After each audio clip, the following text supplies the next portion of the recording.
Manx Radio Sports, brought to you by the Pritchard. Visit theprintshediom.com today to set up your personalised web shop for your sports club or business.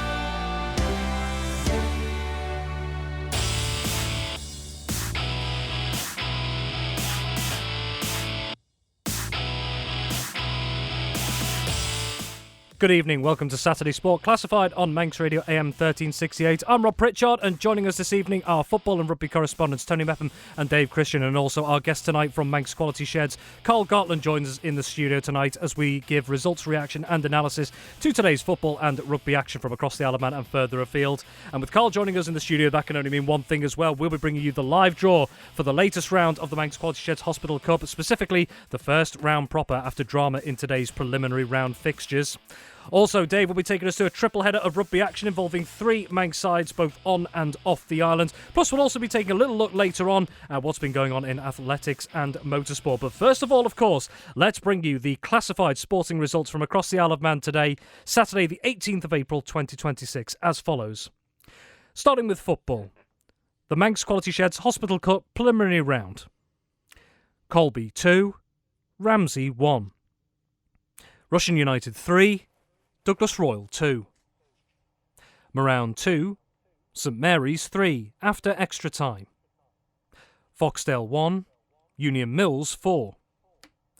Onken 2, Laxey 1. Peel 9, Ramsey Centre and Old Boys 1. Castletown 1, Braddon 3. The Canada Life Men's Premier League. Douglas High School Old Boys 4, Ayr United 5. Ardern and Druggan Limited Division 2. Governors Athletic 0, Douglas and District 2. Maloo versus Pulrose United postponed due to an unfit pitch. Turning now to rugby. Regional 2 Northwest promotion playoffs. Vale of Loon 23, Douglas 18. Counties 3 ADM Lancashire and Cheshire Minor Conference League. Ramsey 45, Congleton 12. Women's NC2 North-South. Vagabonds Ladies 27, Didsbury Tock H 33. Those are your classified sporting results for Saturday, the 18th of April 2026 across the Isle of Man. Just a note as well, in the NWCFL Premier Division, the current scoreline, this is just a latest score, it is Padiham 4, FC Isle of Man 2. We'll look to get more details and updates as and when they come through on that one. But turning our attention back to the Isle of Man football action this afternoon, what's been taking place here on Manx Shores, joined by our football correspondent Tony Mepham. And Tony, it's been a busy day in terms of cup competition, and I suppose actually quite generally to start with. I know we've talked about this a lot over the last couple of weeks and months, but given the horrid weather the Isle of Man has experienced over the winter, to get another almost full schedule in today with how glorious the day has been out there must be a bit of a relief for the likes of the FA. Absolutely, yeah. It's tough work at the moment, trying to cram all these fixtures in, and I know it was tongue-in-cheek comment last night, but I was hoping that Moran might get knocked out today, and they have done, which relieves a bit of pressure on that one. Maloo have still got an awful backlog, and I don't see where we can get them all in, to be honest with you. But we've just lost too many in the last couple of weeks where we didn't expect it. But no, it's good, and the Manx Quality Sheds Hospital Cup, we want it to keep running. And if you lose a game today, then it goes another week before you can play, because you can't play midweek because you've got possibly extra time and stuff like that. So it's important that we keep it going. And with the Ascot Hotel Junior Cup on tomorrow, this is the final run-in for the season. Still an awful lot of football to be played, Rob, but when you actually look at the league tables, the numbers aren't so bad in the Premier League, Combi 1 and Combi 2. The problem is that Division 2 with Maloo and Moran, where we've got to try and get it sorted. Just quickly before we go into the football, just had a message in. Thank you very much for sending this through. Congratulations to Theodore, wherever you are, because out in Dublin today, he's become a European champion at the European Kids Jiu-Jitsu IBJJF Championships over in Ireland today. So great to see a young Manx athlete on the top step over there. So Theodore, or his family or friends, if you're listening out there, many congratulations for your victory out in Dublin. So on the footballing side of things, we'll turn back to the Manx Quality Sheds Hospital Cup preliminary round. And Tony will come first to arguably one of the biggest upsets of the day so far, because this was the game you were at today at Station Fields between Colby and Ramsey. Ramsey heading to the south of the island today as back-to-back defending champions in this competition, up against a Colby team who are runaway leaders at the moment in Ardern and Drug Unlimited Division 2. When we looked at this on Friday Sport Preview last night, Tony said this was a difficult one to call given the form of both sides, and it's the Division 2 side that has upset the defending champions. Ramsey knocked out in the preliminary round by Colby. Colby winning by 2-1. That's a big result. It's a big result, and Ramsey are probably looking at it, Rob, and saying, how did we lose that game? The reason why I say that was because it was a game of two halves, and the wind actually died down in the second half, which sort of went against Ramsey a little bit. But, Ollie Edge scored one straight from a corner. It was a belter, good flight on it. The wind sort of lifted it a little bit, and it defeated everybody, and there it went, nestled in at the back of the net to give Colby the lead. Then the talking point was, I think, the second goal. Now, from where I was, I'll be honest, I thought it was a penalty. I thought the goalkeeper came out, but closer range people were saying it wasn't. But it's quite interesting when a Ramsey player said, yes, it was a penalty. So, there you go. That's how it can be judged. And Jane Ann Dorr was the referee, and I thought under difficult circumstances, because she was challenged with everything, she did a really good job to hold it together, because there's dissent comments and just comments right the way through, which is unnecessary. And I've said to a few people, I'll get off my rocker chair in a minute, is that we need a referee to have a game of football. And, by all means, the referees know that decisions will be challenged, but some of them, when you're hearing, I had to call for it anyway. Well, no, you didn't, not necessarily in the way that you did, but hey, we'll put that to bed. But Ramsey got the equaliser just before half-time. I thought it was a brilliant goal, because it was a ball played through the middle, straight over to Jack Gilbert on the left-hand side, and he controlled it so well on his first touch and brought it in.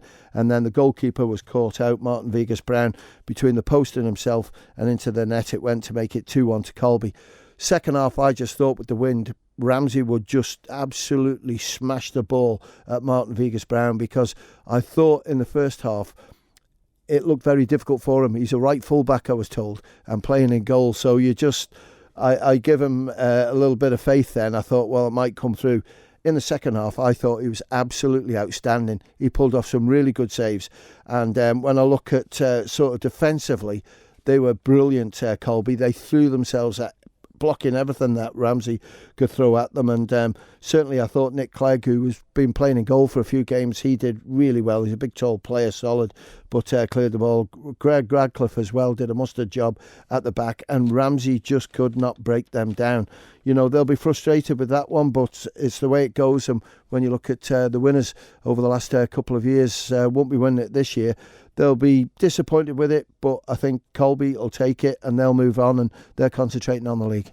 Indeed, just before we move on, full-time whistle has just gone at the Ruby Civil Arena in the NWCFL Premier Division. It's finished Padiham 4, FC Isle of Man 2 in what, as it stands, is FC Isle of Man's final game of the season. They do have another game outstanding against Prestwich Hayes, which is abandoned at the end of the month. We still have no indication as what will be happening with that game yet, but it's Padiham's last regular game of the campaign.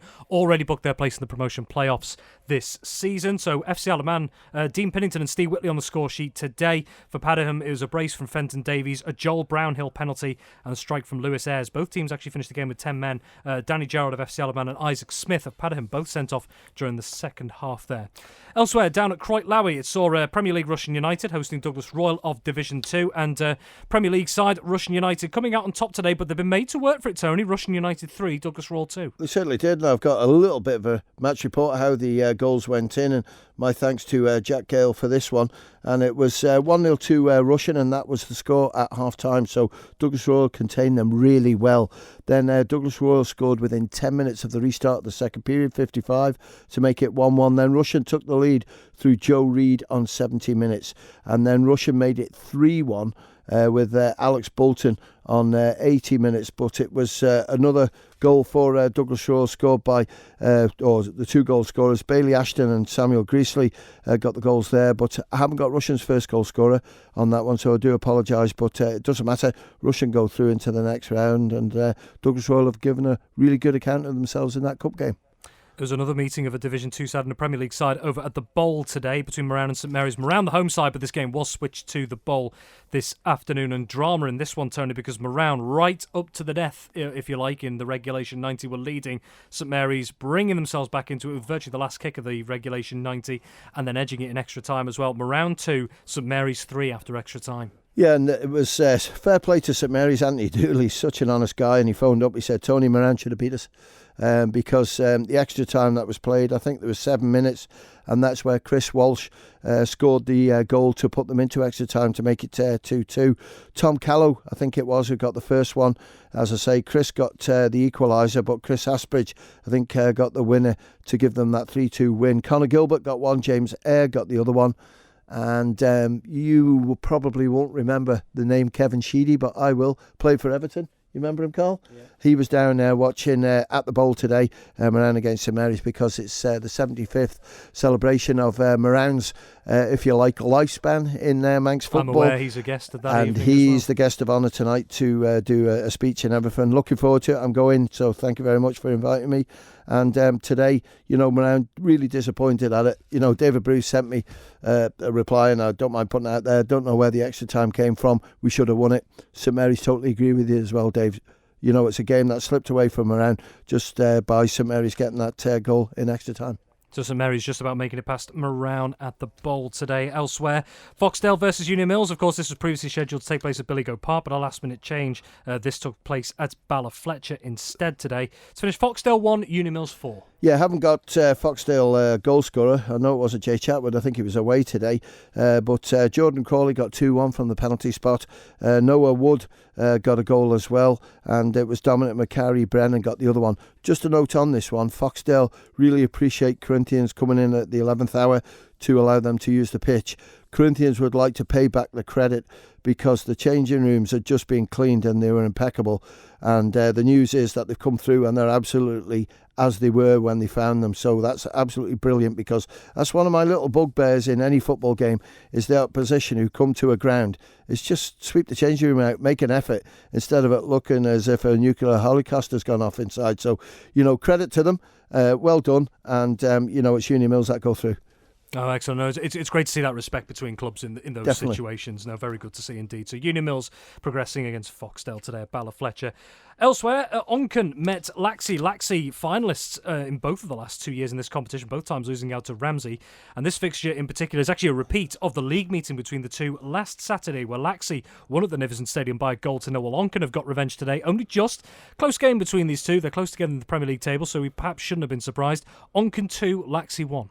Yeah, and it's a great result, this one, for Onken, because I think the season deserves a good cup run. They were close in the semi-finals of the Railway Cup, and now they're looking to see if they can do well in this Hospital Cup. And just trying to see if I could find a message there. I have. Right, it was Onken's Leo Fox and Tom Creo got the goals, and Joe Walters got the goal for Laxey. But a real proud father, because, a few people out there will know about Leo Fox's injury that he had. And after 18 months of ACL and LCL reconstruction and part of his meniscus removed, his hard work has paid off. I watched him come off the bench, I think it was last week, against playing against Laxey in the league game. And, he's got to take it nice and easy and see how it goes. But today he scored, because Leo was one of those young players that when he was coming through the under-16s, he was one being tipped to, maybe go all the way. And, he's had chances with professional teams, but unfortunately this injury looked as if that was going to finish his football career. But he's got a sweet left peg on him.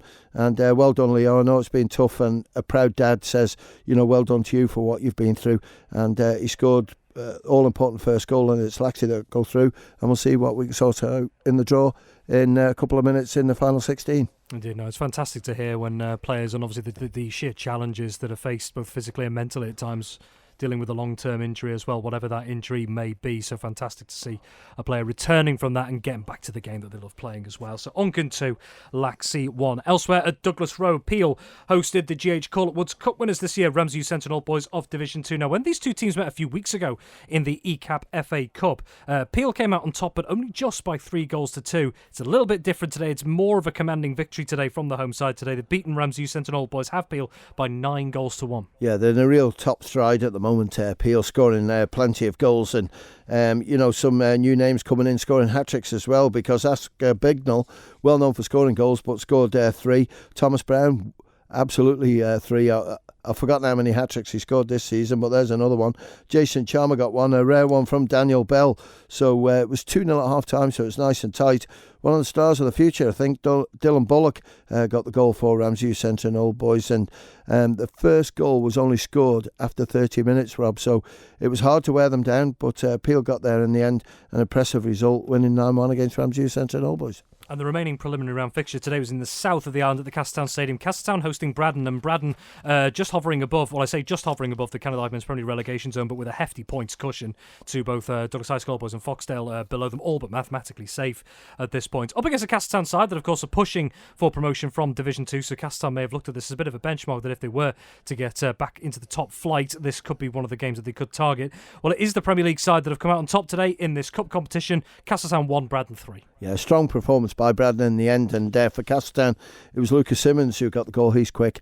For Braddon it was Ben Wazza, new signing, and Dan Kinraid got 2, one from the penalty spot. So yeah, Will Smith will be happy with that one, and again, it's just a question of enjoy the rest of the season and then look to rebuild and push on next year. Indeed, those are the Hospital Cup fixtures today, but that is not the end of the Hospital Cup matters today. We will be joined in the next few minutes by Karl Gartland from Manx Quality Sheds as well to do the live draw for the first round proper of the Manx Quality Sheds Hospital Cup. That coming up in a few minutes. Other results today in football. In the Canada Life Men's Premier League, there was just the one game today, but it was a significant one at the foot of the table. Douglas High School Old Boys versus Ayr United. After this game was previously scheduled to take place in midweek, it was moved to this weekend. Big ramifications for the home side, because Douglas High School Old Boys, if they did anything but win today, they'd be relegated from the Canada Life Men's Premier League up against an Ayr United team who, by their very high standards over the last few years, have not quite hit the heights of previous seasons. Well, there's been a thriller today at Blackberry Lane, Tony. I think from the neutral side of things especially, it'll have been an absolute cracker to watch, but from a Douglas High School Old Boys perspective, unfortunately for them, it's not enough. They will be playing in Division 2 next season. They have been relegated because they were beaten today at home by 5-4. And disappointment for Old Boys, Tony, but my word, did they put up a fight today. Well, they did, and that's all you can ask for your players, is to put the best shift in you can, and that's what they've done. I don't know how the scoring went, but for Ayr United, they got a lot to rely on Sean Kelly, and it just shows you how important he is. He got 4 of the goals, and Ben Fox got the other one. But Old Boys relegated. They'll be disappointed with that. But they've got good pluses in there. They've got a lot of good young players coming through who have scored quite a few goals this year. They've got more experienced players in there, I think, who'll maybe come down in the combination if they can pick some players up. They're building a new sort of function room and changing rooms up there. So it's not all doom and gloom for the club. And when you see some clubs, you have to take a sort of step backwards. We were just talking about it before, Rob, to sort of rebuild the club. And when you look late 80s, Douglas High School Old Boys were right up there, top side on the island. And here they are this year, being relegated once again. But they'll bounce back. They're one of those sides. There's always good format in the club. They've got a good chairman in Colin Purvis. And we'll just wait to see how it goes next year for them. Indeed. Ardenne and Drug Limited Division 2. We did have 2 games originally penned in this weekend, but one of those games called off today, Maloo versus Pulrose United, didn't take place today due to an unfit pitch. But a huge result, Tony.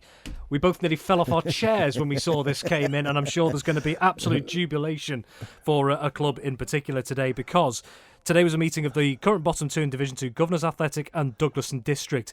Douglaston District, up until this weekend, had not won a league game for just over 2 years. Thanks, Dave Matheson, for these details. Hadn't won since the 6th of April 2024. That run has been brought to an end. They've got 3 points and a clean sheet today up against Governors Athletic, who is second from bottom. Douglaston District winning at Governors Athletic by 2-0, Tony. I have to say, Rob, when I was down there watching Colby against Ramsey, they were playing on the pitch on the other side of the hedge. And when I heard this roar, I take it was for the second goal, I thought it was in a 100,000-seater stadium, because it was absolutely mental going on. I looked over and I could see the red and the blue shirts there, and I just thought, wow, something's going on there. And we've had the information through. Now, Mac Matthews, or Mackenzie Matthews, his name's going to go in the history books, I think, of Douglaston District, because it's amazing stat when you look at that. I'll read it out to you. Matthew Mackenzie and Richard Radcliffe got the goals. 17-year-old Matthews scored his first goal for the first team. So what a time to get it, to give us the lead. Radcliffe sealed the win by surrounding the keeper with his 4th of the season. Our first win since the 6th of April 2024, as you said. So when you look at that, that's 106 weeks since they had a win. Now, there's a really touching part coming now. Huge credit to the management and the players who've stuck with us during this incredible difficult period for the club.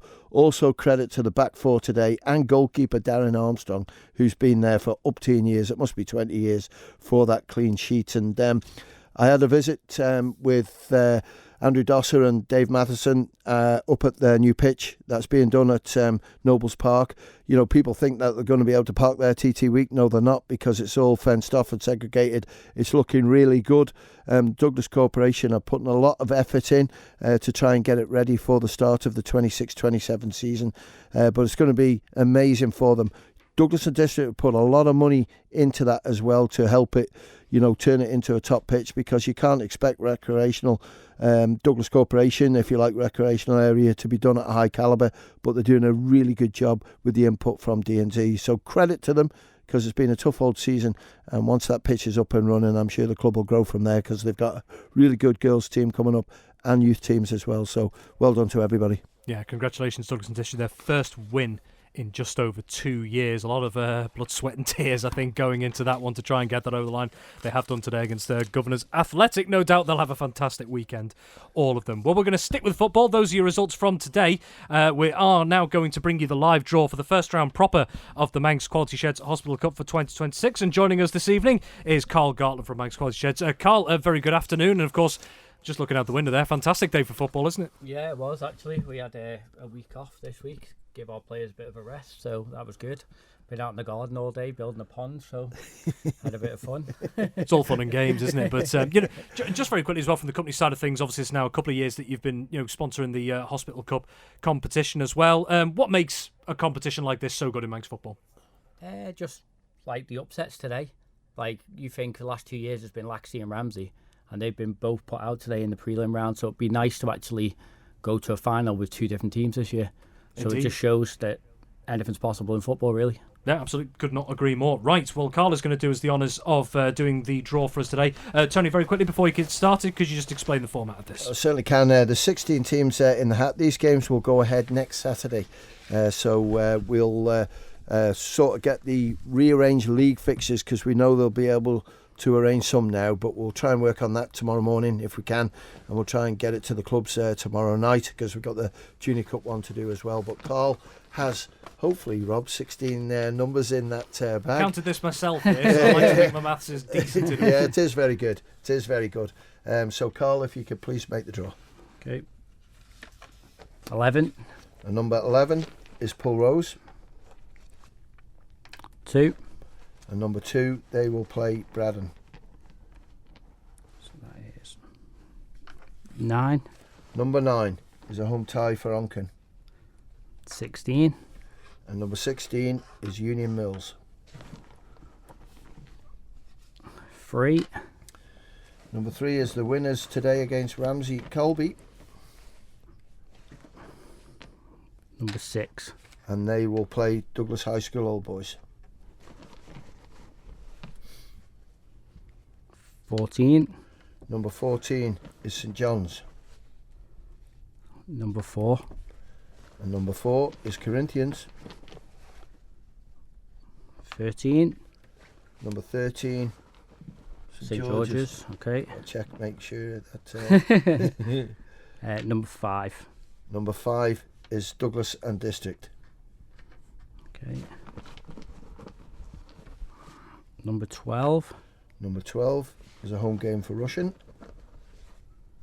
Number 10. And number 10 is Peel. Number 8. Number 8 is Malou.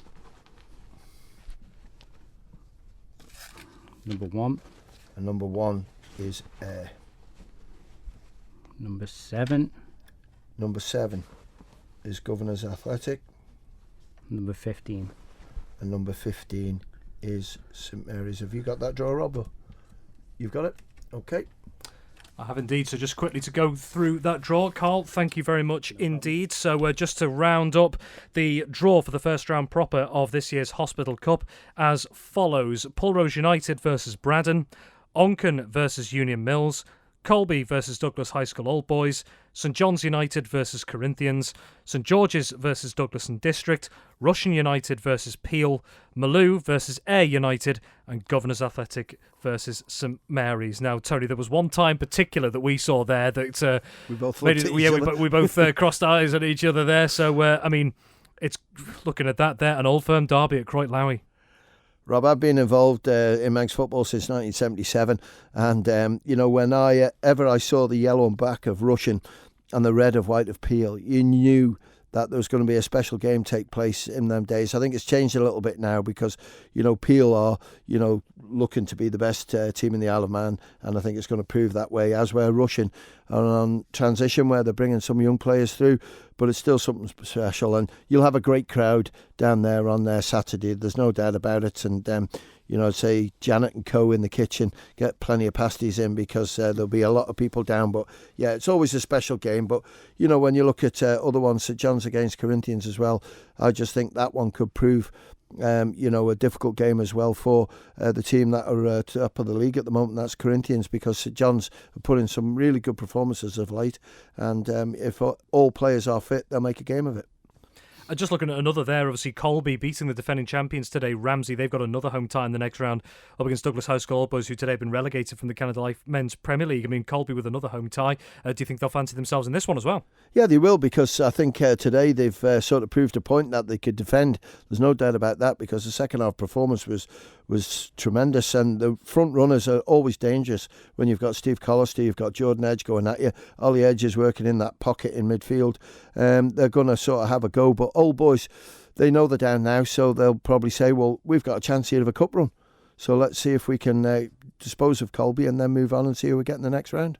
And again, if we're talking about a bit of a cup run, bit of confidence boost, another one there between two Division 2 sides, St George's and Douglas and District. Of course, St George's gone through some big changes following their relegation from the top flight, and Douglas and District obviously with a huge win, their first in just over 2 years today as well. So for those two sides as well, another chance maybe for a confidence boost at the very least. Yeah, definitely. I think Karl could come in on this one because St George's played them recently, but St George's, not because he's next to me, but I take my hat off to him, because that was a poison chalice he took at the start of the season to take over at Geordie's to where it was, to where they want to try and go again.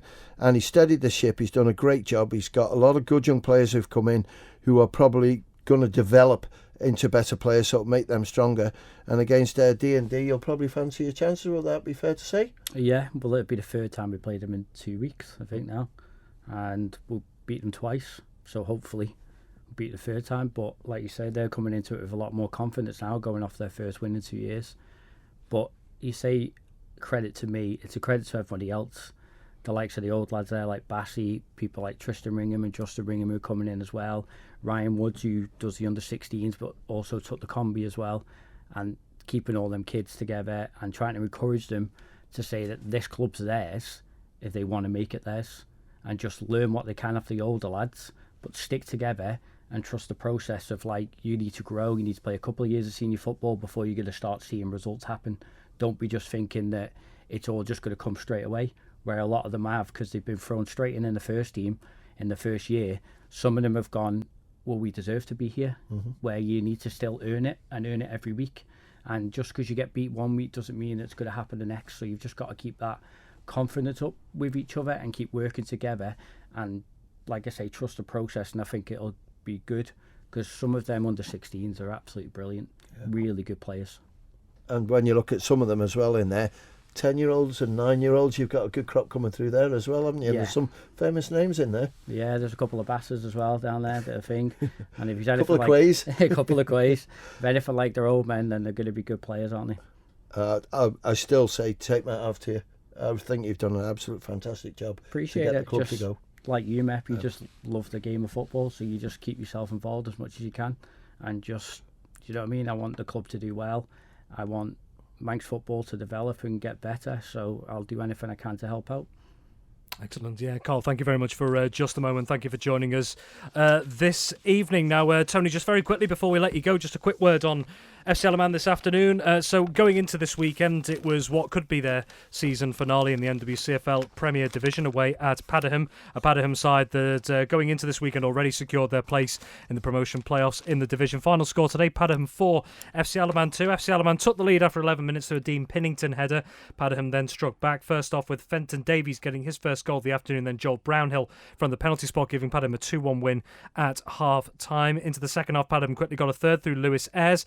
FC Alaman did strike back through Steve Whitley with 20 minutes to go. That was after Danny Gerrard had been sent off for a high boot, we understand as well. But Padiham struck again. They got themselves a fourth, Fenton Davies with his second of the game, before Padiham themselves were reduced to 10 men. Isaac Smith shown a straight red card. It didn't end up mattering though. Padiham going on to take 3 points. FC Isle of Man ending the season with a defeat, but of course secured their safety in the division a few weeks ago. So from FC Alaman's perspective, Tony, of course, a summer now to maybe reflect and see how things go, looking ahead to next season. What are the... I know this is a rather big question for someone who's not involved in the club directly in any way, but if you had to pick 3 things maybe that FC Alaman need to do to progress going forward, whether that's on or off the pitch, what do you think they need to be? I think they need to find a manager for a start off, because by the sound of it, I listened to Rick's interview. Rick's probably not going to be involved in the management of it next year, maybe as a coach there. I think that's sort of underway. I believe there might be a restructure of the board, which, the person who's being sort of touted about, I know him well, and he's got a lot to offer. And with Lawrence Looney there already this season coming in, then they have potentially got 2 great people who could drive the club forward. Lots of experience through football and just business, and they know where to direct it. But I think the big one for me, Rob, is the players' commitment. I think, some this year have had to work, so that's not been helpful. And, Rick or whoever's in charge wants to pick their best players, and sometimes they're not available due to life's sort of issues that put there, family commitments and stuff like that. So, if that can be helped, then I'm not saying that the players don't want to play. It's just, things take over. Then it's a big problem for them, but that's key. But, the fans have still been there for them. Okay, the crowds aren't like where it used to be, but I think that was, if you want to write a book, Rob, that first season, you couldn't have wrote it any better. So credit to them, keep it going, and we'll just wait and see how it all unfolds when the season starts towards the end of July. Excellent. Tony, thank you very much for joining us this evening, and also to Karl Gartland as well from Manx Quality Sheds. Manx Radio Sports, brought to you by the Pritchard. Visit theprintshediom.com today to set up your personalised web shop for your sports club or business.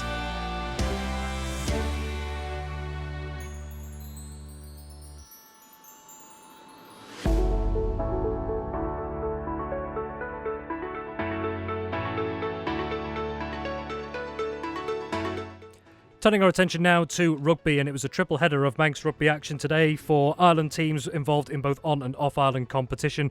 In Regional 2 Northwest, Douglas, after their highest league finish for 50 years, were on the road at Lancaster-based Vale of Loon in the promotion playoffs of Regional 2 Northwest, hoping to keep that promotion dream alive. Elsewhere, Ramsey hosted Congleton in the early kick-off today in Counties 3 ADM Lancashire and Cheshire's Minor Conference League, Ramsey's final home game of the current season. Also involved in their final home game of their campaign in Women's NC2 North-South was Vagabonds Ladies. They were hosting Didsbury Tockage at Ballafletcher today. Dave Christian, our rugby correspondent, has been across everything today. So, Dave, don't keep us in suspense. Of course, there's plenty going on, particularly for Douglas today, a lot riding on the line. What can you tell us about how the rugby has unfolded today, both on and off the island? Yeah, Rob, we'll start with Douglas.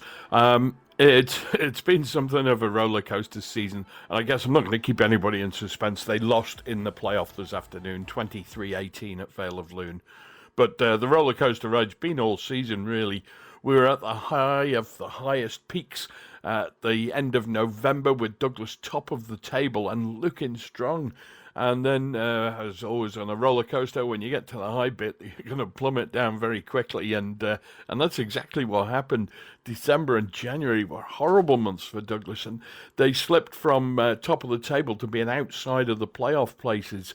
So if you were league champions, you get automatic promotion, and anybody finishing in the top 5 will have a shot at promotion, whether by automatic or by playoff. And Douglas just managed on the very final week to sneak into the playoffs. They were away at second place Vale of Loon.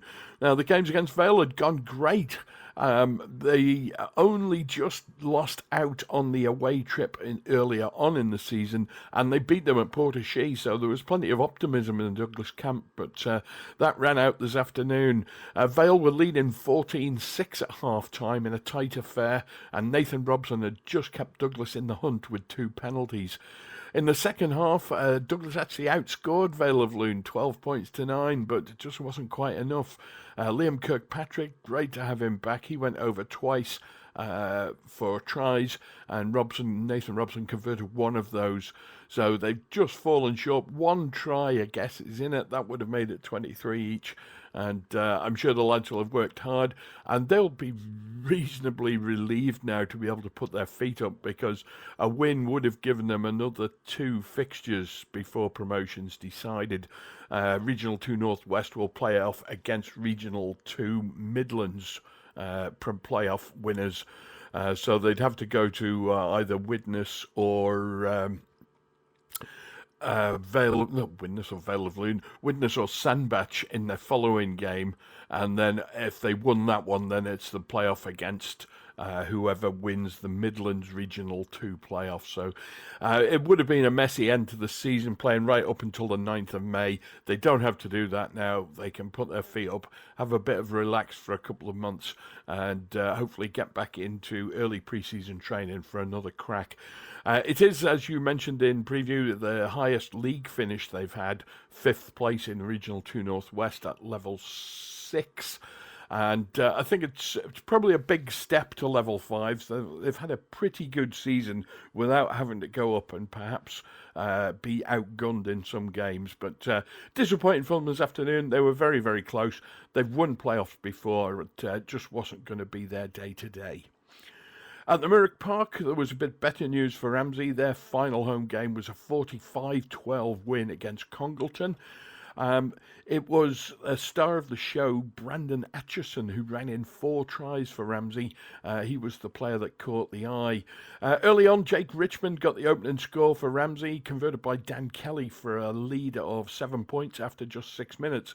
But Congleton hit back almost straight away when fullback Tom Aitchison went in for a score. Kane Reid converted that to make it 7-7. From that point onwards, though, Ramsey hit the accelerator and ran away with the first half. Skipper Josh Curtin went in for a try. He was swiftly followed by Dan Kelly, and Atchison picked up 2 of his 4 before the half was over. Kelly's conversions gave Ramsey a 31-7 half-time lead. In the second half, not much happened. Ramsey lost Will Millsop to a yellow card early on in the half, but despite that, the half remained scoreless until the last 10 minutes.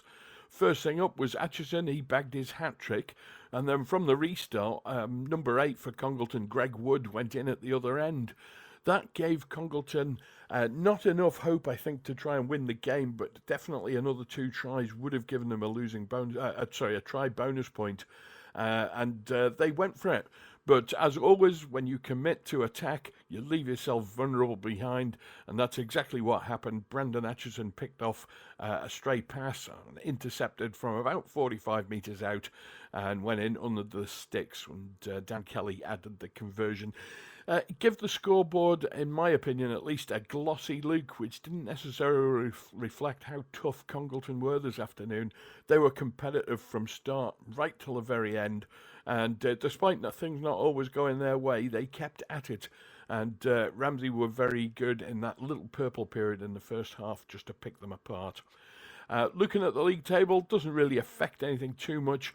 Ramsey are now in 6th place rather than 7th. Congleton slipped just behind them. But it's interesting because the organising committee for this league, the clubs have decided they don't like the way that the conference system is working for them.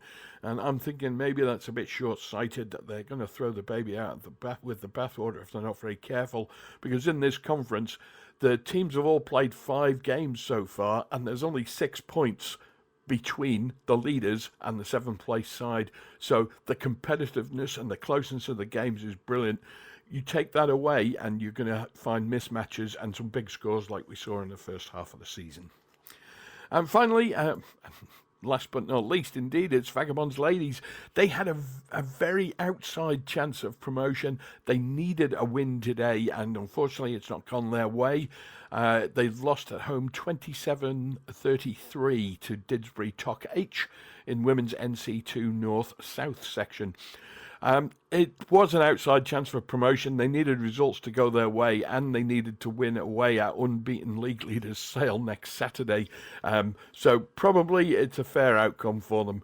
This afternoon, Vagabond's flying machine Freya Crow celebrated her fine season with 3 tries, and I have a feeling that they've got one fixture left to play. She's scored in every game she's played, I think, bar one, which is excellent news for her. And of course, she's been picked for Cheshire training squad as well. So well done to Freya Crow. 3 tries for her this afternoon.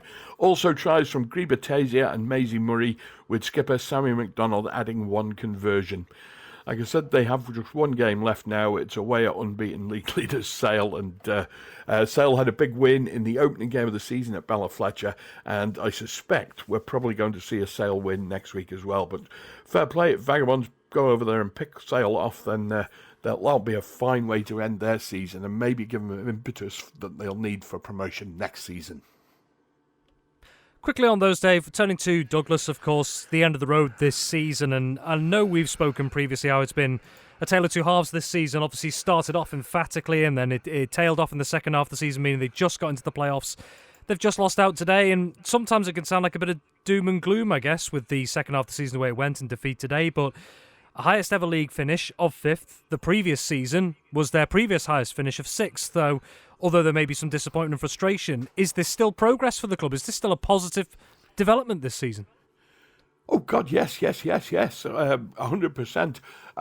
They've got some young players there who are gaining experience at this level. They're only going to get better.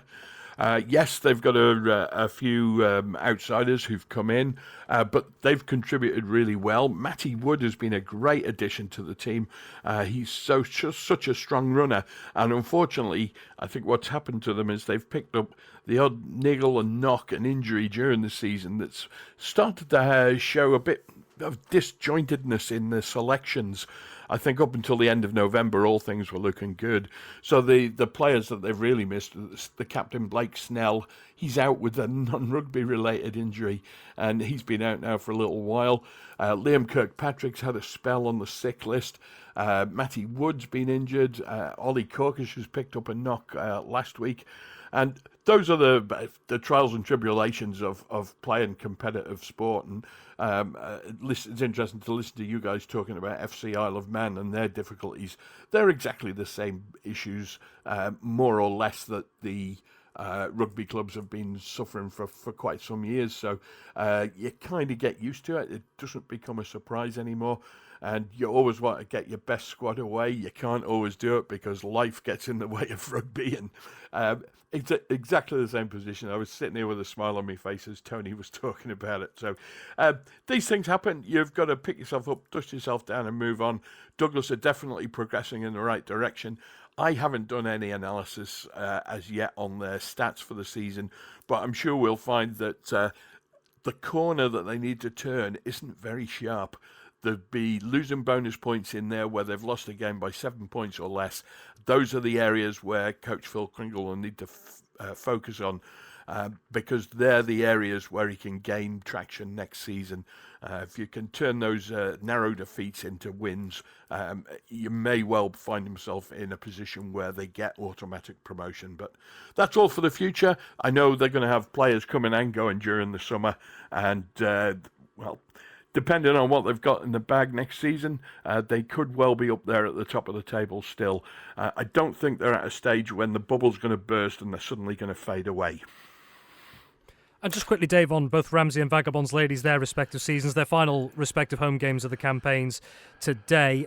For Ramsey, it's been a bit of a baptism of fire on their return after 5 years to the English Club Championships. For Vagabonds Ladies, they still seem to be not necessarily knocking on the door of promotion, but maybe just tapping politely at the moment. So for Ramsey and Vagabonds Ladies this season, what are the positives for them so far? Well, for Ramsey, it was difficult to get back into the leagues. It's been an expensive venture as well, with the particular restrictions that have been applied to them. The players who hadn't previously got league experience have gained some. They've found out how tough it actually is to find themselves getting up at 4 o'clock on a Saturday morning and not maybe getting back home till 10 at night, or sometimes having to get an overnight flight, or even worse, the overnight boat. So those players are all learning and growing. Dan Kelly, who scored a try and 5 conversions this afternoon, he's only 17. You put his name into the RFU computer system and it comes up as name withheld because they don't publish the names of anyone under 18. So Dan Kelly, tremendous future ahead of him. There's lots of other young players around the fringes too. Those guys will have really learnt a lot. For Vagabonds ladies, they're close, very close. I mean, even going into the last 2 matches today, Rob, a win today and a win next week would probably have given them automatic promotion. So they're not too far away. And again, this is going to be down to getting that squad, getting a settled squad and being able to get them away for those games on alternate weekends. And that's always a problem. The home record's always better than the away one. But, Vagabonds ladies very close. They've unearthed a couple of stars, B. O'Neill, Freya Crow this season. And I'm sure they'll keep unearthing new talent next season as well. They've been a tremendous factory and a great advert for Isle of Man rugby. So congratulations to the Vagabonds ladies. They've just missed out, but they're flying the flag. Excellent, Dave. Thank you very much as always. Manx Radio Sports, brought to you by The Print Shed. Visit theprintshed.iom.com today to set up your personalised web shop for your sports club or business. You're listening to Saturday Sport Classified on Manx Radio AM 1368. The time is just approaching 12 minutes to 6. Going to quickly turn to motorsport now, and the new agreement has been reached that will see Andris Racing Association take control of operations at Derby Airfield for the immediate future. The club has put pen to paper on a deal which will see the organisation oversee operations at the Northern Circuit for the next 5 years.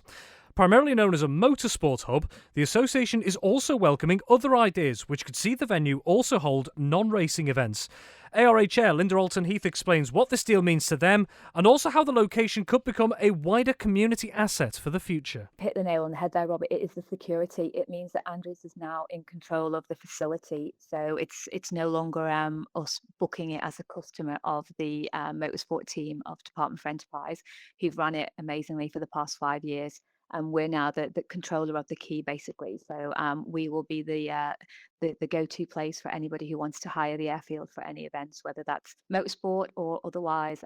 Our plans are that it won't just be a motorsport facility. Motorsport is our heritage, but this is an opportunity for other events and other organisations to start utilising the site as well. Just off the back of what you're saying there, with the fact that you have that agreement in place now, what does it mean? What are the sort of different things can happen now that Andris Racing Association has this agreement?